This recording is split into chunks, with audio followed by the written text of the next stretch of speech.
una lliçó. Respecte a la família, bàsicament, que des del principi va dir que volien patir tot això. I la mateixa forma, per exemple, el funeral, de fer avui una cerimònia pública a la catedral per a la gent que hi volgués anar, però no convertir el funeral... O sigui, per exemple, hi ha una cosa que mai he entès, que és que les càmeres entrin als funerals. I per mi és una cosa que no hauria de passar. I en aquest cas crec que ho han fet molt bé.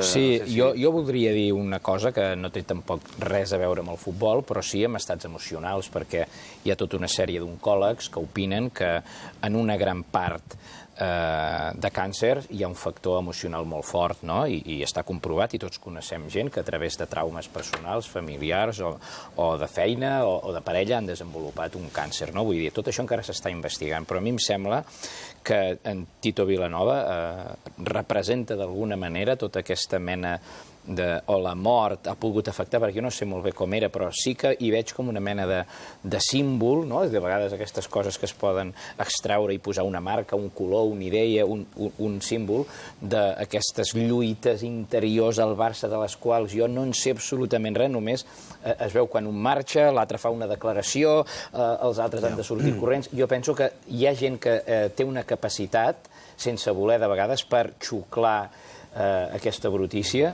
i a tothom afecta de manera diferent. Igual que un es fot un litro de sal fumant i no li passa res, i un altre pren una gota d'aigua de no sé quina font i té cagarrines tot el dia. A mi em sembla que en Tito Vilanova expressa una mica aquestes lluites brutals que hi ha hagut a dins del Barça. No, jo tampoc. Ara no tenim temps per discutir-ho un altre dia.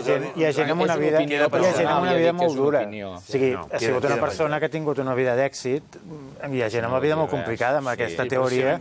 Tots hauríem de psicosomatitzar moltes coses. És una opinió totalment personal. I a més a més la malaltia es detecta obeeix a unes altres causes i a més es detecta quan tot anava molt bé, precisament. És a dir, quan no hi havia això. En el moment de l'èxit, precisament. Hem de tenir ja compte que és hora de posar punt i final a la tertúlia. Ens queden encara el repàs per l'Assemblea Nacional Catalana.